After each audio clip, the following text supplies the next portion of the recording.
Siempre listos, por Greg Bahnsen. Iniciamos sección 4. Las condiciones necesarias para el éxito apologético.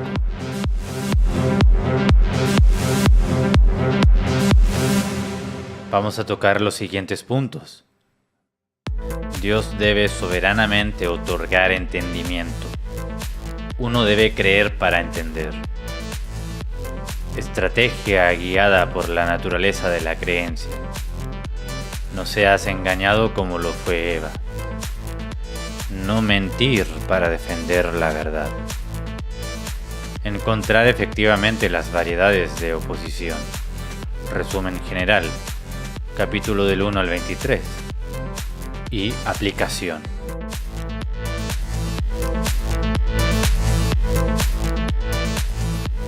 Capítulo 19. Dios debe soberanamente otorgar entendimiento. Si el cristiano ha de tener éxito en la defensa de la fe, debe estar preparado para poner en duda la competencia del pensamiento del incrédulo.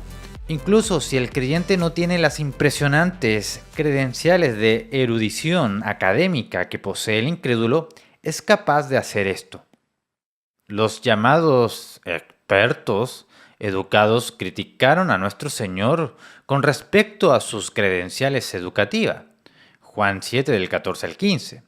Pero Jesús respondió desafiando la competencia de sus oponentes. Debido a que rehusaban seguir la voluntad de Dios, no estaban desafiando la competencia de sus oponentes. Debido a que rehusaban seguir la voluntad de Dios, no estaban en posición de juzgar su enseñanza. El cristiano, siendo habitado por el Espíritu Santo, Juan 14, 17, y viviendo en la palabra de Cristo, Juan 8, 31, 32, conoce la verdad. Todas las cosas que pertenecen a la vida son concedidas a través del conocimiento de Dios. 2 Pedro 1, 3. Y así aquellos que rehúsan reconocer a Dios y la verdad acerca de Él serán llevados a la futilidad y al error en todos los campos del pensamiento. Romanos 1, 18 al 21. Su injusticia los ciega y por consiguiente el cristiano iluminado puede desafiar el razonamiento de su oponente, incluso a los despreciadores cultos y educados del cristianismo. Se le puede presentar una apologética efectiva por parte de cualquier creyente. Dios escogió a los insensatos de este mundo para avergonzar a los sabios.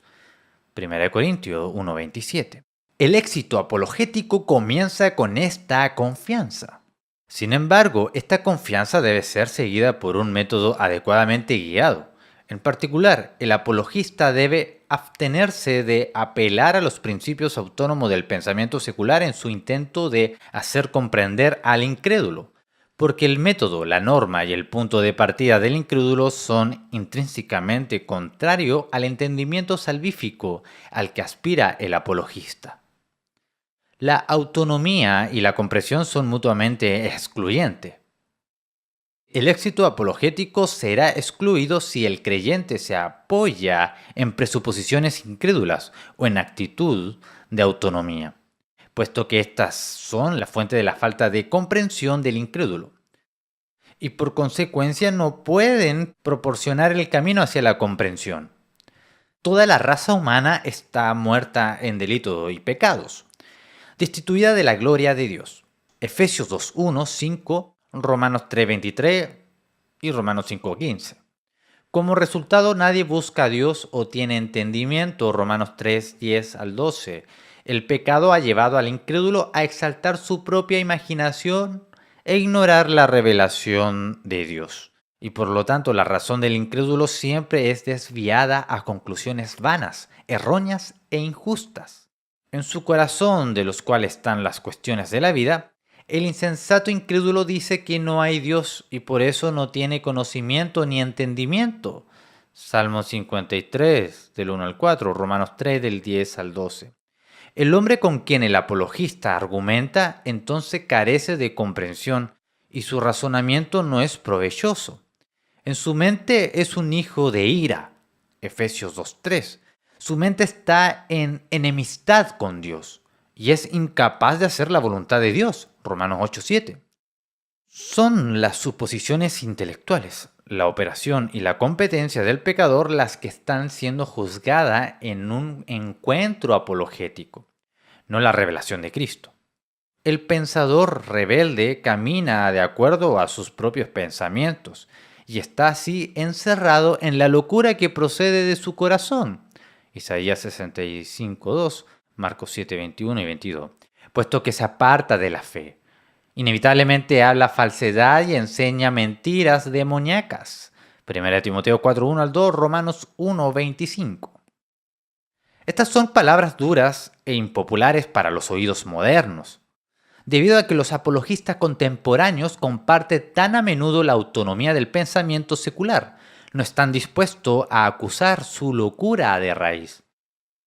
La profunda deficiencia e injusticia de la epistemología no cristiana es pasada por alto por muchos en un intento de obtener una audiencia y mostrar que el compromiso entre la autosuficiencia intelectual y la dependencia soteriológica de Dios es posible. Sin embargo, es imposible eludir la estricta acusación de la Biblia sobre el pensamiento incrédulo y su exposición de la insensatez del incrédulo.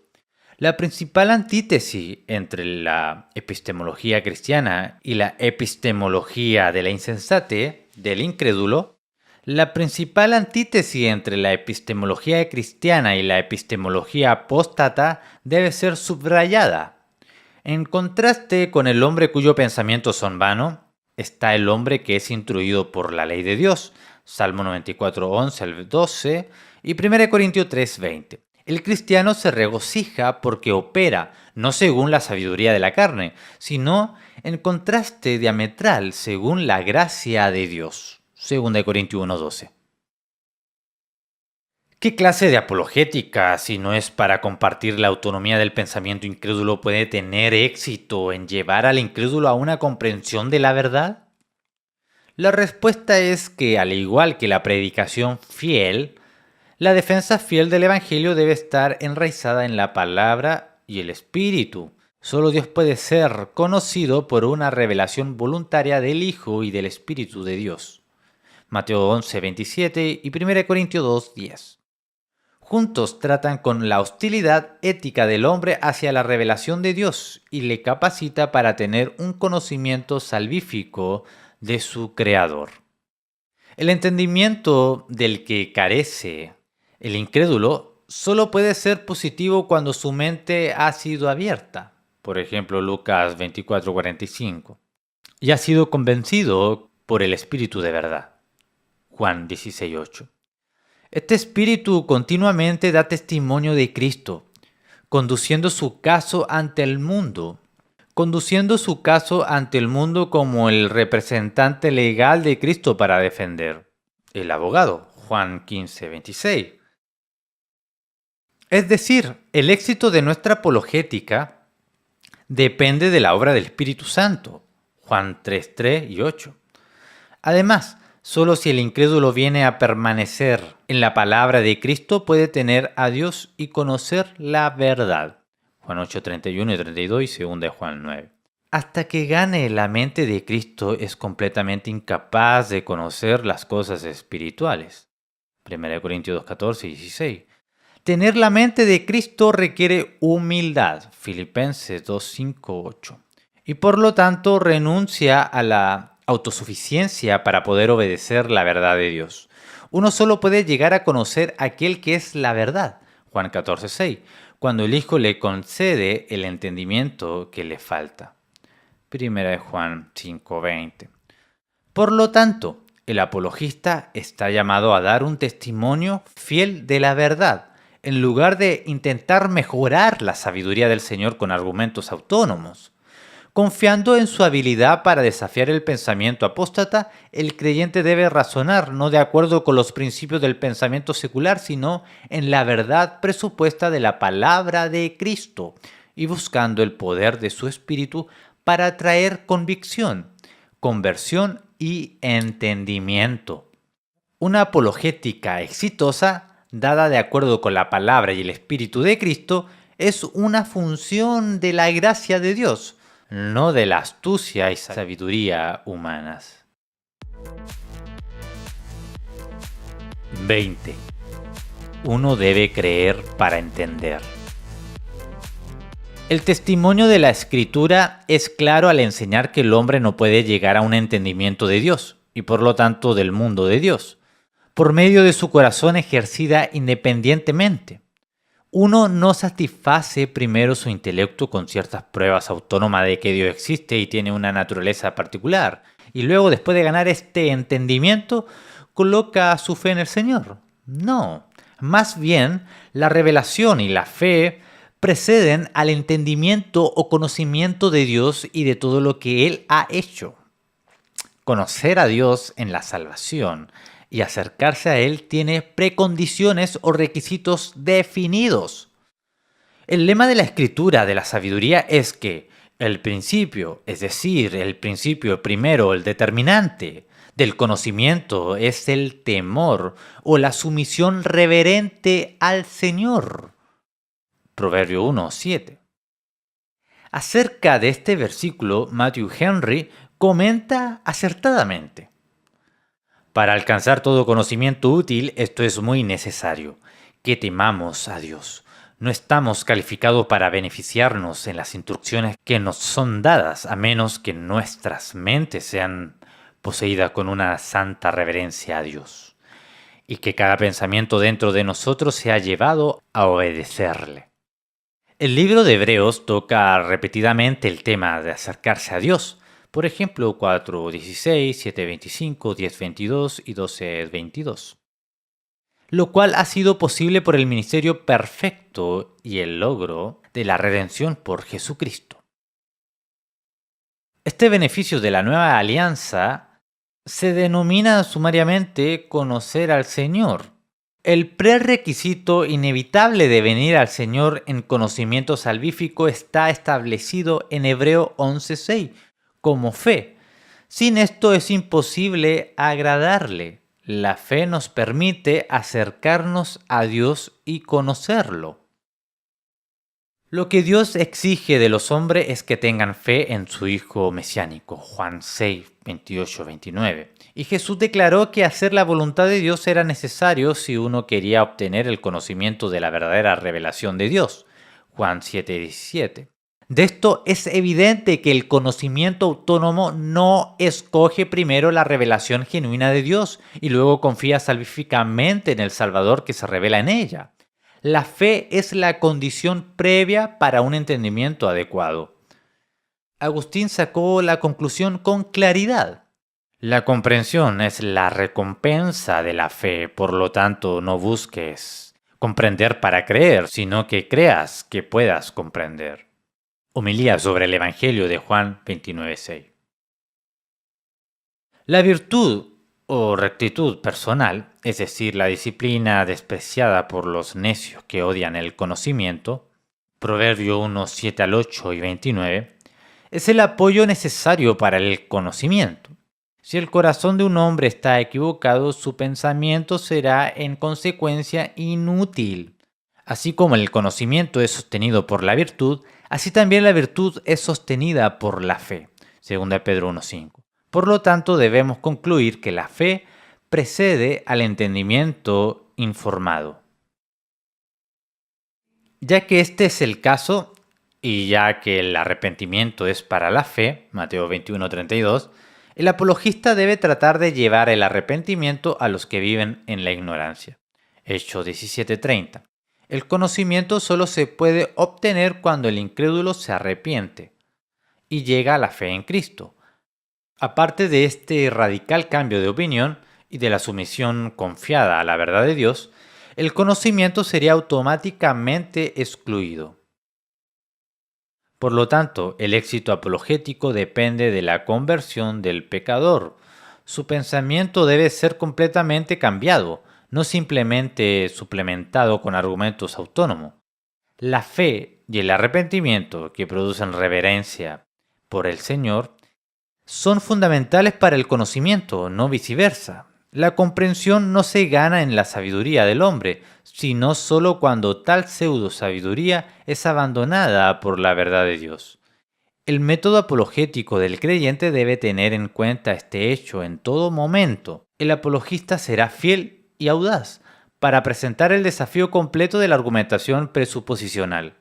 En lugar de los intentos fragmentados de aquellos enfoques que no logran llamar al pecador a abandonar su sistema de pensamiento con sus suposiciones autónomas y sus metodologías fútil, el oponente del Evangelio no llegará al conocimiento hasta que renuncie a su orgullo y pecaminoso y a su supuesta autosuficiencia intelectual, es decir, hasta que se incline epistemológicamente ante el Señor con una fe de arrepentimiento. Pero si la fe de arrepentimiento es necesaria para que el incrédulo vea la verdad del Evangelio que defendemos, entonces el éxito de nuestra apologética está en las manos de nuestro soberano Creador y Redentor. Nuestra polémica será convincente solo en la medida en que nuestros oyentes incrédulos sean renovados en sus mentes y recreados por el Espíritu de Dios en la santidad de la verdad. Efesios 4, 23 al 24. Solo entonces dejarán de caminar en la vanidad de sus mentes con un entendimiento entenebrecido e ignorancia. El conocimiento requiere arrepentimiento y fe, y por lo tanto el conocimiento depende de la gracia de Dios que da la fe como un regalo, Efesios 2:8, y otorga arrepentimiento, Hechos 5:31 y Hechos 11:18. Cuando el pecador es beneficiado de esta manera por la misericordia y el amor de Dios, entonces se reviste de un hombre nuevo que se renueva a un verdadero conocimiento según la imagen de su Creador.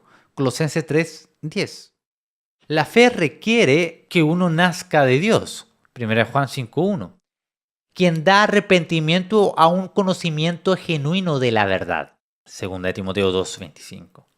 El oponente del apologista debe llegar a la fe del arrepentimiento, si quiere ganar el entendimiento y el conocimiento. Y esto ocurre no por un conocimiento superior o un razonamiento inteligente por parte del apologista, sino por la obra misericordiosa de Dios en el pecador, de modo que se le permita conocer la verdad del testimonio y argumento fiel al apologista, ya que están arraigados en la palabra de Cristo y son poderosos de acuerdo con el Espíritu de Cristo.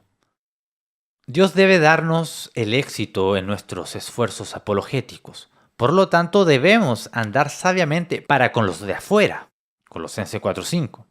No argumentando desde las presuposiciones insensatas de la incredulidad, sino de acuerdo con la autoridad y la verdad que se presupone de la sabia revelación de Dios en el Evangelio.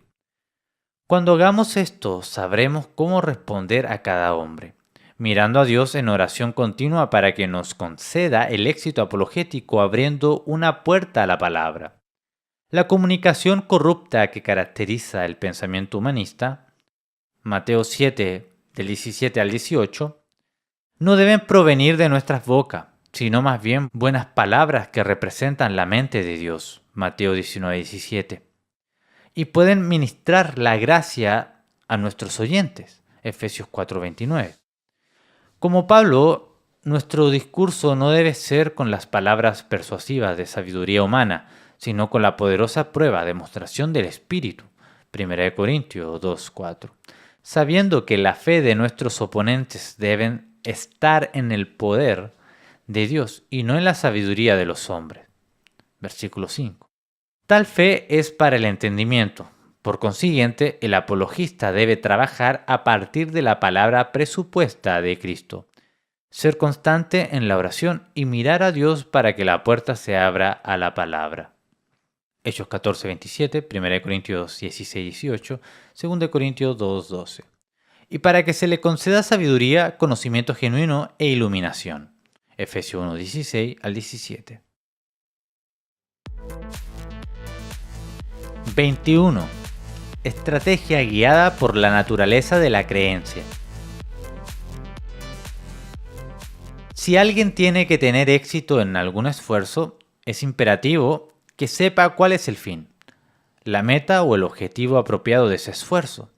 El éxito en el esfuerzo no viene accidental o arbitrariamente. Por lo tanto, usted no puede calcular qué pasos tomar sin entender hacia dónde se dirige. El hecho de que la profesión médica tenga como objetivo llevar la salud a sus pacientes tiene una importancia crítica para determinar qué métodos y procedimientos se emplea. Un hombre no sabe qué hacer en la construcción de su casa hasta que aprende lo que es necesario para evitar que el techo se caiga. Además, el objetivo del esfuerzo de uno delimita las formas en que puede lograrlo con éxito. Por ejemplo, si su objetivo es llegar a Australia, el éxito exige la exclusión de los viajes en automóvil. Por lo tanto, si el apologista ha de tener éxito en la defensa de la fe, debe entender la naturaleza de su objetivo. Aquello a lo que aspira dictará el método que debe seguir. Ahora bien, a menos que el apologista esté involucrado en un juego intelectual con orgullo, la meta de su defensa y discusión con el incrédulo debe ser la de ver al incrédulo llegar a creer, es decir, a la fe salvadora. Y una vez que entendemos lo que las palabras de Dios enseñan acerca de la naturaleza de la fe salvadora, estaremos muy avanzados en la comprensión del método de argumentación apologética que se debe seguir para lograr el éxito en oración. No puede haber duda de que la Escritura nos presenta a Abraham como el paradigma de la fe. Por eso es llamado Padre de todos los creyentes, Romanos 4:11. Estamos llamados a caminar en sus pasos de fe, versículo 12. El tipo de fe que poseía Abraham era la que no caminaba a la vista ni la autosuficiencia intelectual. La esperanza que el razonamiento humano y la investigación científica podían ofrecer no era la luz que guiaba a Abraham. En cambio, Abraham creyó la increíble promesa, según los estándares humanos, de que, aunque era un hombre viejo sin heredero visible, su descendencia sería innumerable. Génesis 15, del 5 al 6. Él creía en esperanza contra esperanza, pero según lo que Dios había dicho, que sería el padre de muchas naciones, Romanos 4:18. Contrariamente a las conclusiones que se pueden sacar del pensamiento del hombre, pero de acuerdo con la palabra hablada de Dios. Esa era la naturaleza de la fe genuina. Abraham tenía que saber qué era lo más fiable, qué presuponer, qué estándares de orientación seguir. Así ilustró tan bien que la fe es la convicción de lo que no se ve, Hebreo 11:1. La fe no se basa en el pensamiento autónomo del hombre y en lo que ve, sino que comienza con una convicción presupuesta sobre la veracidad de la palabra de Dios. Lo que no se ve en la habilidad humana se ve por la fe, la cual se somete a la palabra de Dios. Romanos 11:27. La esencia de la fe de Sara era que ella consideraba fiel al prometedor, Dios. Hebreos 11:11. La plena dependencia de la veracidad de Dios y dar a su palabra una prioridad epistémica sobre la excogitación del hombre son elementos irradicables de la fe genuina. El alcance de la fe entonces no es el horizonte de lo que las esperanzas humanas dictan como creíble. Más bien, el hombre de fe se somete a la confiabilidad a priori de la palabra de Dios, tal como lo hizo Abraham al obedecer el mandato de sacrificar a su único hijo después de haberlo recibido de acuerdo con la promesa. Abraham hizo esto simplemente tomando en cuenta la habilidad de Dios para resucitar a los muertos. Hebreos 11, 17, 19. Abraham no anduvo de acuerdo con una visión satisfactoria para sí mismo y a una verificación demostrable. Su fe fue la que hizo que la habilidad y la fidelidad de Dios fueran lo más importante. Confiaba en que ninguna palabra es demasiado dura para Jehová. Génesis 18:14. Simplemente porque Dios mismo la había declarado. La palabra de Dios es su propia autentificación. Es autoritativa. Abraham creyó la palabra de Dios sobre la base de los propios méritos de la palabra. Él estaba completamente seguro y no vaciló en su incredulidad al encontrarse en la promesa de Dios. Romanos 4, 20, 21. Aquí sí está la fe salvadora. Versículo 22. Dado este claro ejemplo, podemos entender por qué la Escritura enseña que nuestra confianza debe ser exclusivamente en Dios, sin confiar en la carne. Filipenses 3:3. Cuando un hombre confía en sí mismo, se aleja del Señor. Jeremías 17:5. Así que es una locura que los hombres confíen en su propio pensamiento autoproclamado y autónomo. Proverbio 22:26. La fe no se puede plantar y crecer en el terreno de la sabiduría humana, sino que requiere que se presuponga la palabra de Dios. Por lo tanto, Pablo declara que su discurso no estaba enraizado en la persuasión de la sabiduría humana, para que nuestra fe no esté en la sabiduría de los hombres, sino en el poder de Dios. 1 Corintios 2, del 4 al 5. La fe comienza con el Señor y se somete de todo corazón a su sabiduría. Se opone a la confianza en el propio entendimiento o razonamiento. El libro de la verdadera sabiduría nos exhorta. Fíate de Jehová de todo tu corazón y no te apoyes en tu propia prudencia. Proverbio 3:5. Cuando uno limita voluntariamente su fe, presumiendo cuestionar la habilidad o la verdad de Dios basada en el intelecto o la argumentación humana, es una seria provocación ante el Señor. Por ejemplo, Salmo 78, 18 al 22. Consecuentemente, la fe obviamente no debe basarse en el pensamiento autosuficiente del hombre. Dios debe ser tomado en su palabra, pues Él es la verdad misma. Puesto que este es el fin que esperamos alcanzar al hablar de apologéticamente con el incrédulo, debe quedar claro que nuestra defensa debe estar enraizada en la palabra presupuesta de Dios, en lugar de estar guiada por argumentos ingeniosos que descansan en una supuesta autonomía intelectual. En nuestra apologética no debemos enseñar al incrédulo a confiar en sí mismo para poder confiar salvíficamente totalmente en el Señor. 22. No seas engañado como lo fue Eva. Cristo es la misma sabiduría de Dios. 1 Corintios 1:24. Aunque el mundo de la incredulidad lo vea a Él y a su evangelio como locura, versículo 18, este hecho debe apoderarse del apologista para que pueda permanecer fiel a sus presuposiciones tal como se encuentran en la palabra revelada de Dios, a pesar de la demanda mundial de signos y pruebas filosóficas, versículo 22 y 23, que atienden a sus propias presuposiciones y a las supuestas autonomías en el campo de epistemología. En consideración de la propia salvación misericordiosa, él puede ver la absoluta insensatez de la infatuación con la sabiduría humana. Ver versículo 26. Uno no se convertía en creyente escuchando al mundo y su autonomía intelectual autoprofesada, sino sometiéndose a todo corazón al señorío de Jesucristo, en su pensamiento y comportamiento. El cristiano debe ciertamente razonar con aquellos que están fuera de la fe, pero siempre debe recordar que tal razonamiento no requiere que abandone sus presuposiciones, la parte engañosa de un hombre neutral, que pueda adjudicar autosuficientemente todas las demandas de revelación de cualquier Dios que pueda existir. Cuando el creyente se encuentra con el incrédulo, debe hacerlo con la sabiduría de Dios, no con la sabiduría mundana que es confundida por Dios.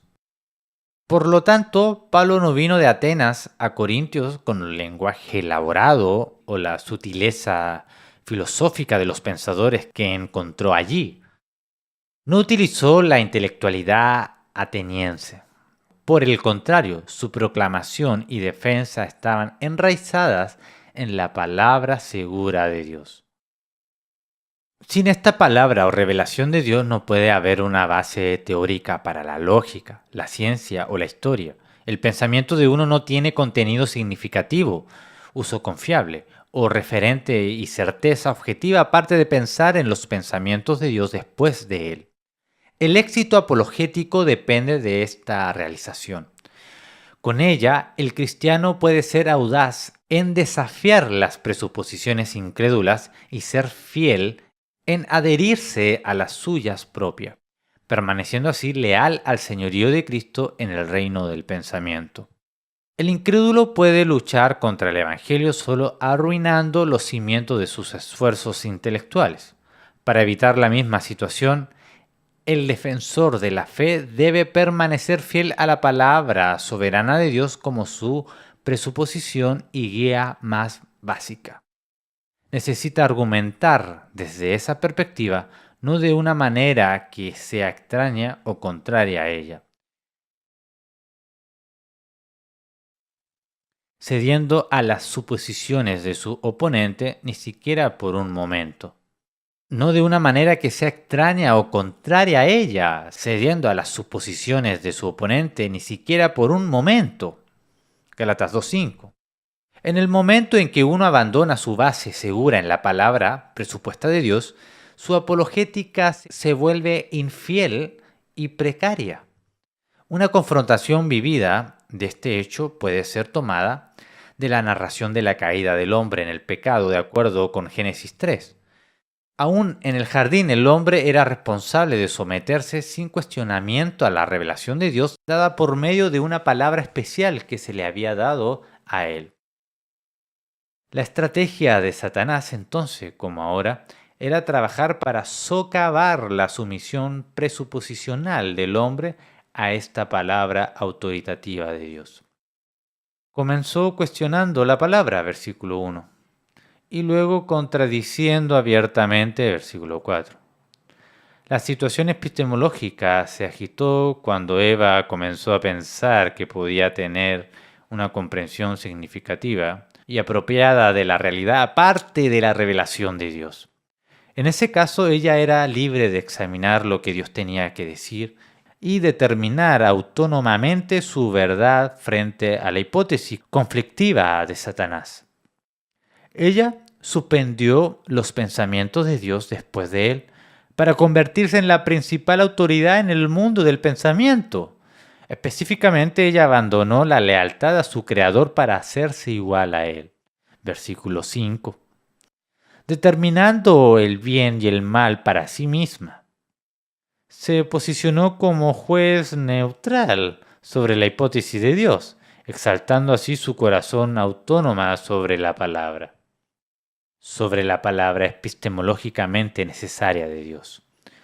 Al usurpar así las prerrogativas epistémicas del Señor, sumergió a la raza humana en la anarquía que vemos siempre en nuestros pensamientos y comportamientos.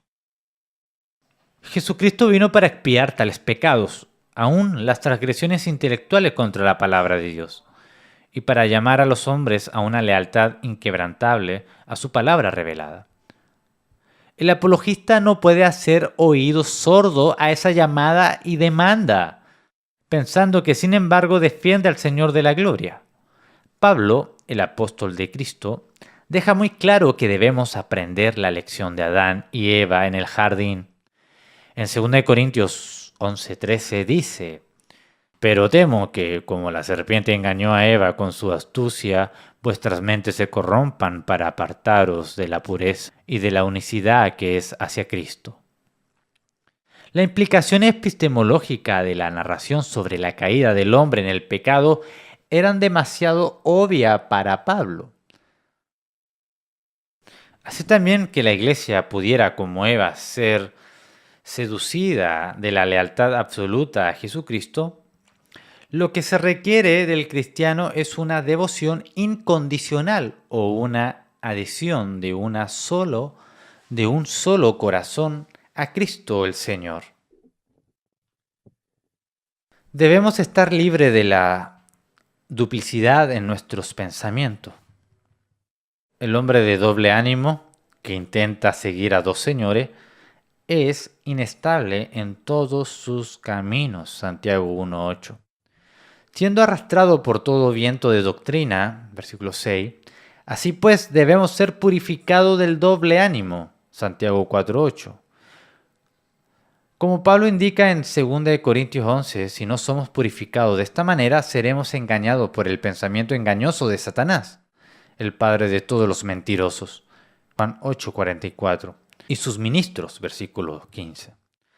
No se pueden permitir corrupciones extrañas en nuestros pensamientos, pues se volverán corruptos cuando nos desviemos, aunque sea ligeramente de la palabra de Cristo. Génesis 3 debe llevar a casa la necesidad de un método de presuposición en apologética. Al tomar tal posición en el argumento de la incredulidad, es muy posible que se nos ridiculice por carecer de oratoria, elocuencia y retórica astuta de la mente académica, sofisticada, que está entrenada de los caminos de la filosofía autónoma. 1 Corintios 1:17, capítulo 2 y versículo 4. Cuando no razonas de una manera que agrada a tu oyente, él te tomará por un neófito en cuestiones de intelecto.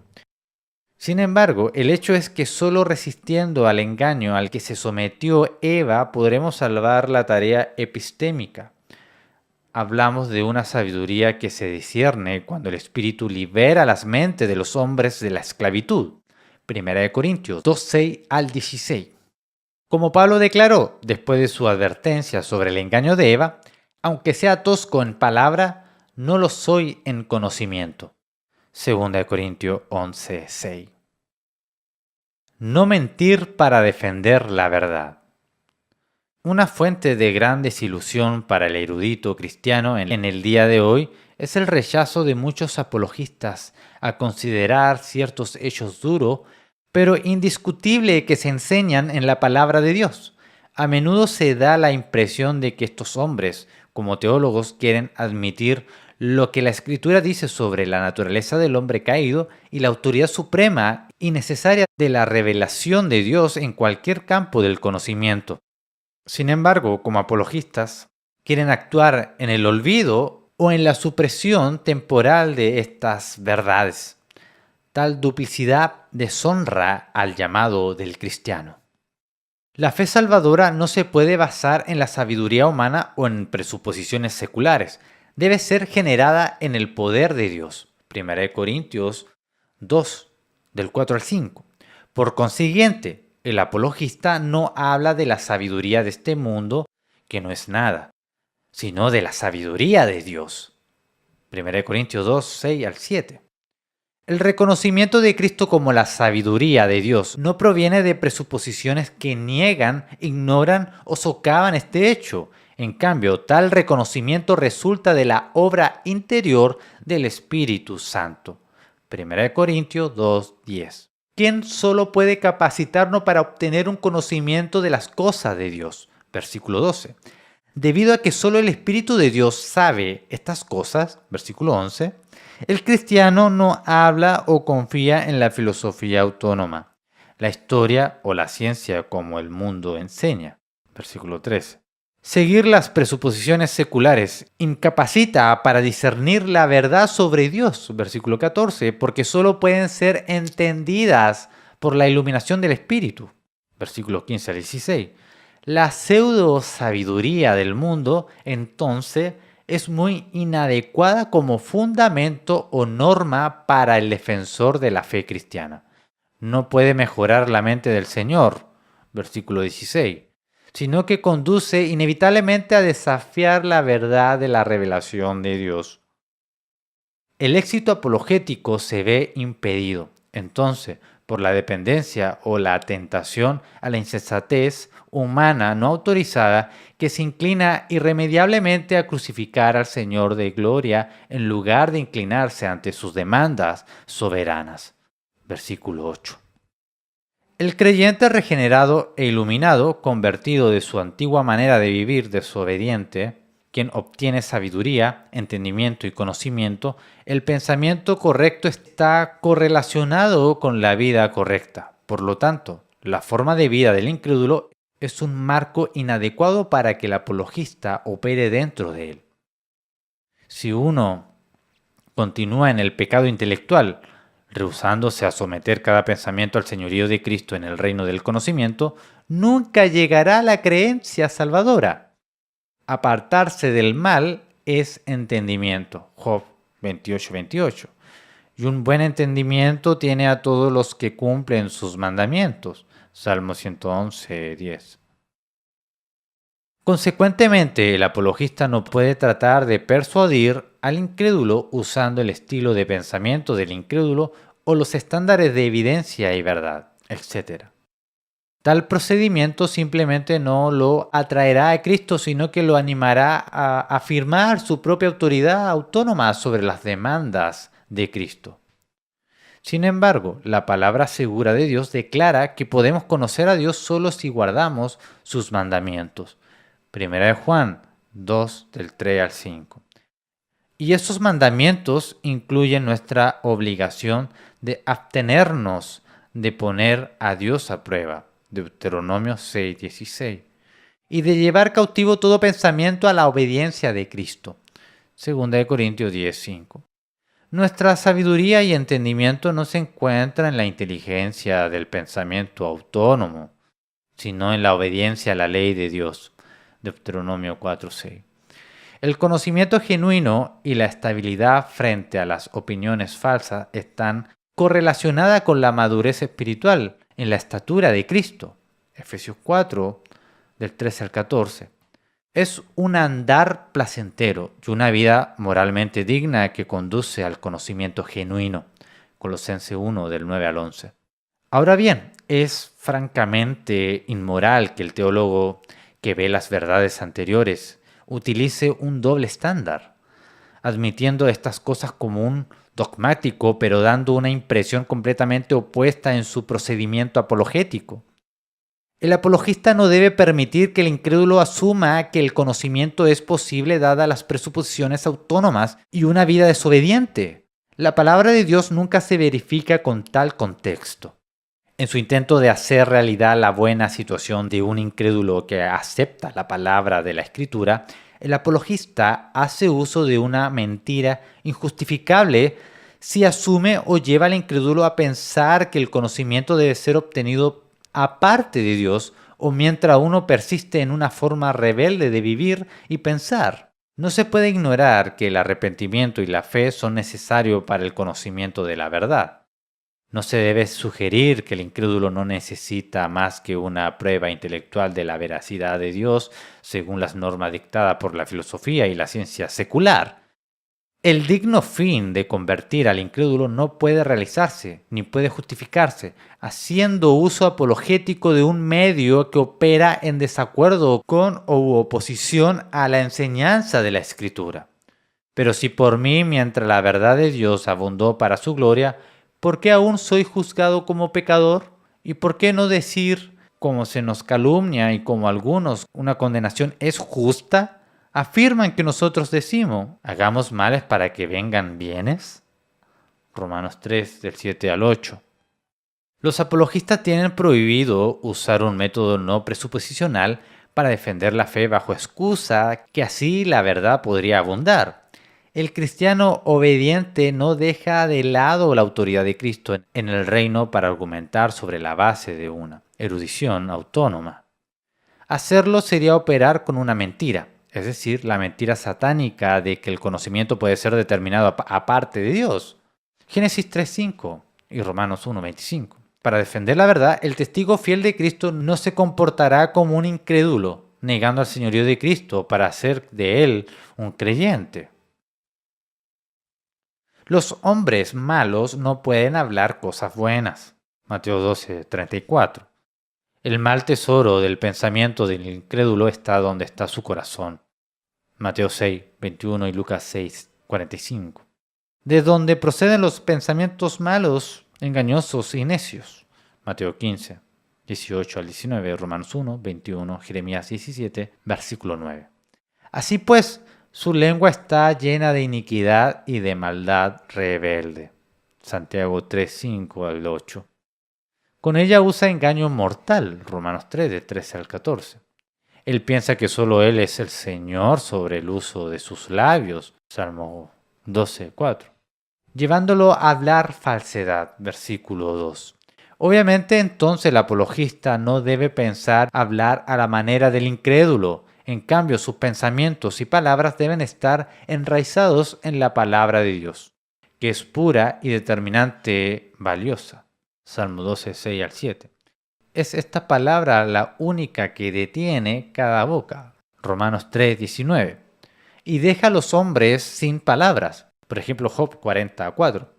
Debemos guardar el depósito apostólico, escritura, alejándonos de las vanas pretensiones del pseudo conocimiento. 1 Timoteo 6, del 3 al 5, versículo 20.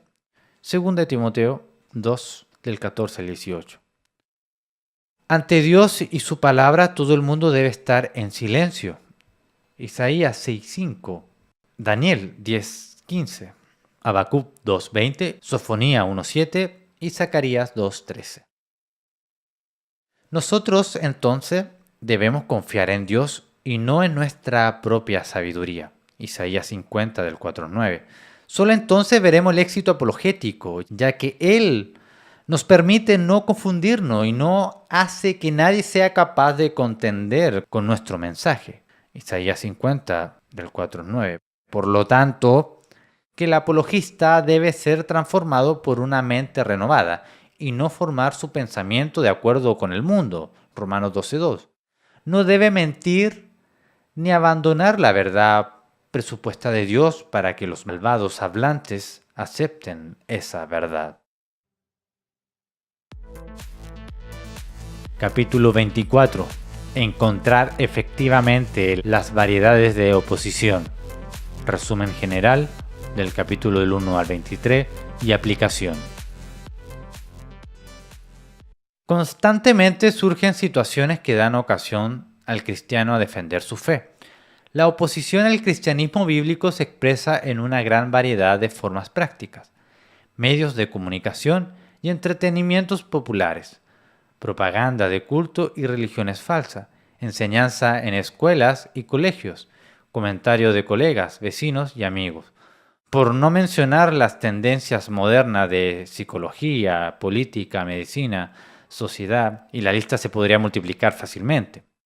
Las opiniones, suposiciones y comportamiento de las personas que entran en contacto con nuestras vidas se basan en su mayor parte en la hostilidad, actividad y pasiva, de la enseñanza de las Escrituras. El creyente es desafiado apologéticamente por todos lados. Por supuesto, su necesidad de defender sus creencias es mucho mayor en la medida en que inicia un testimonio evangelístico con los que le rodean. Por lo tanto, no hay falta de oportunidades para participar en la apologética. Tampoco faltan las críticas y los problemas a los que se enfrentan el apologista cristiano. Primero, hay ataques directos a los principios cristianos, aunque rechazan a Dios, ateos, agnósticos y escépticos. Algunos rechazan la posibilidad de la revelación, otros rechazan la Biblia como la revelación de Dios.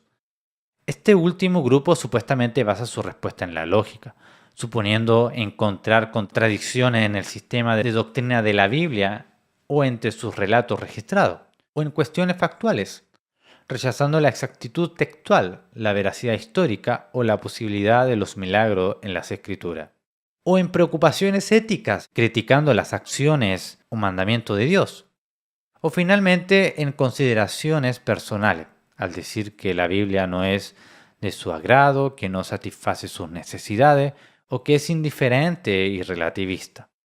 En segundo lugar, hay sistemas que compiten con el cristianismo evangélico. Algunos aceptan al Dios equivocado, deísmo, panteísmo o las diversas religiones del mundo.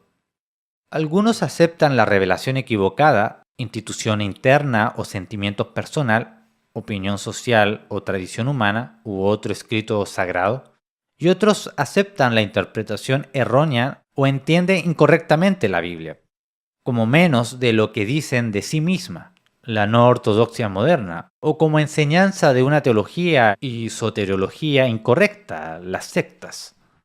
Por lo tanto, la oposición del cristianismo bíblico es de muchas clases y viene de muchas maneras.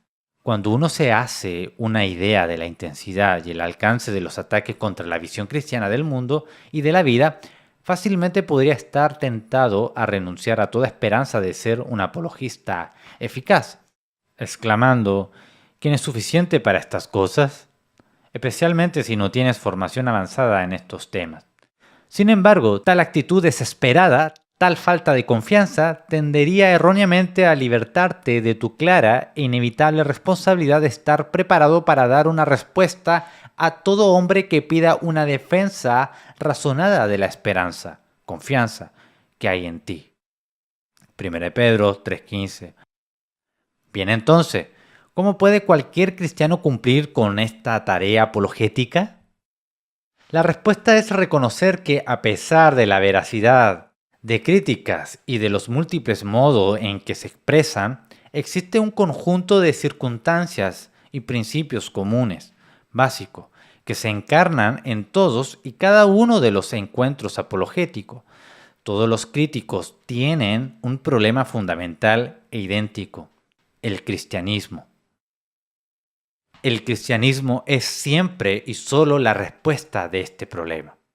Es por eso por lo que los estudios anteriores de esta serie se han centrado en temas centrales y directrices generales para la apologética.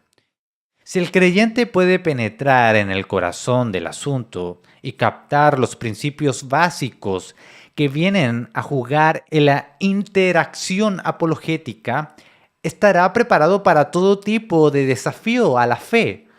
En el fondo, el asunto es siempre una cuestión de reconocer al Creador soberano que se ha revelado claramente, así como su total dependencia de Él incluso en el ámbito del pensamiento y el conocimiento. Las partes anteriores de esta serie se han elaborado y construido sobre estos puntos. Una sinopsis rápida de esos estudios, con suerte, unirá todo en forma de cápsulas, comenzando con el principio fundamental que debe guiar todo pensamiento: el señorío de Cristo en el ámbito del conocimiento. Dios habla con autoridad y su revelación es el fundamento necesario del conocimiento del hombre. El intento de adoptar una postura neutral con respecto a la revelación de Dios es, pues, inmoral e inevitablemente conduce, en principio, a la desintegración del conocimiento. Consecuentemente, la Biblia caracteriza los pensamientos del incrédulo como vanos y vacíos, y necios, y requiere que el creyente, quien es renovado en su mente, sea apartado del mundo por la sumisión a la palabra de verdad de Cristo como la autoridad suprema. El cristiano, entonces, es rescatado de la futilidad epistémica al presuponer la palabra de Dios sobre todas las afirmaciones contrarias. Ciertas condiciones fueron vistas entonces para caracterizar situaciones apologéticas y hacer posible una argumentación fructífera. Con humilde valentía con el incrédulo, debido a la ineludible revelación de Dios, todo incrédulo conoce a Dios, por lo tanto, contrariamente a sus principios propugnados, se conoce a sí mismo y al mundo en alguna medida. Conociendo a Dios, todos los hombres se encuentran entonces sin una excusa por su rebelión en contra de su verdad. Todo el reino creado revela constantemente al Dios vivo y verdadero, proporcionando así una abundante base común entre el creyente y el no creyente, puesto que este último es siempre la imagen de Dios, y puesto que posee la verdad de Dios, aunque suprimida, el apologista siempre tiene un punto de contacto con él. ¿Cómo debe el cristiano defender la fe dadas las verdades anteriores? Primero, debe reconocer firmemente que la incredulidad resulta en insensatez intelectual. Dada esa convicción y entendimiento, el creyente puede repudiar las presuposiciones del incrédulo, presentar los reclamos absolutos de Cristo, aún en el ámbito del pensamiento, y hacer una crítica interna del pensamiento del incrédulo, mostrándole hacia dónde conduce inevitablemente sus suposiciones. Al incrédulo se le debe demostrar que realmente se opone a sí mismo. Este enfoque de presuposiciones es necesario, ya que dos cosmovisiones se enfrentan entre sí y no solo unos pocos hechos, aplicaciones de la lógica. La posibilidad misma del conocimiento fuera de la revelación de Dios, presentada salvíficamente en Cristo, debe ser socavada. Puesto que toda la argumentación sobre cuestiones fundamentales de la vida y las creencias se reduce a una cuestión de punto de partida, el apologista cristiano debe mantenerse firme en la palabra de Dios, exponiendo su naturaleza autoevidente frente a las suposiciones destructivas de la incredulidad para la epistemología.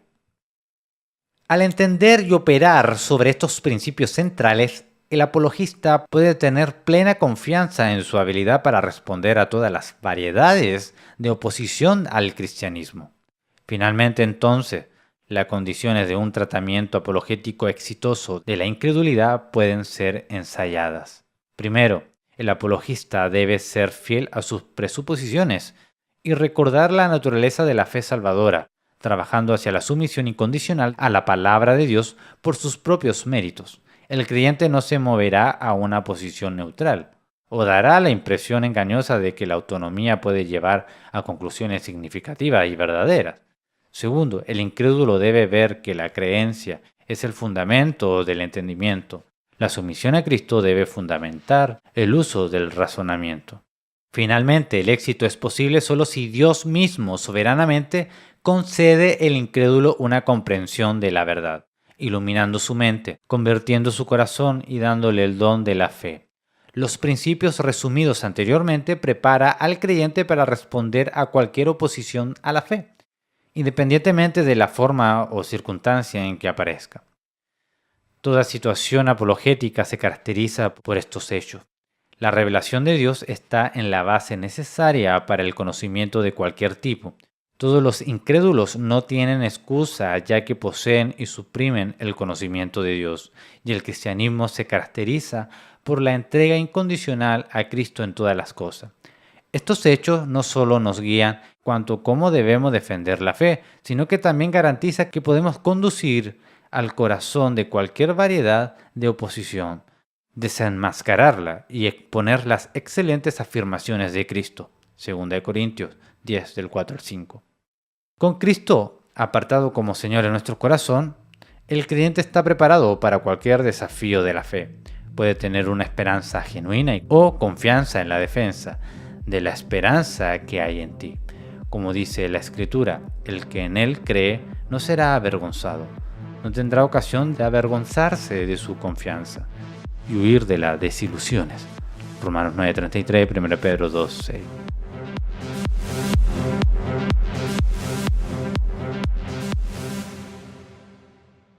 De esta manera terminamos la sección 4. Esta fue una producción de Cultura Reformada.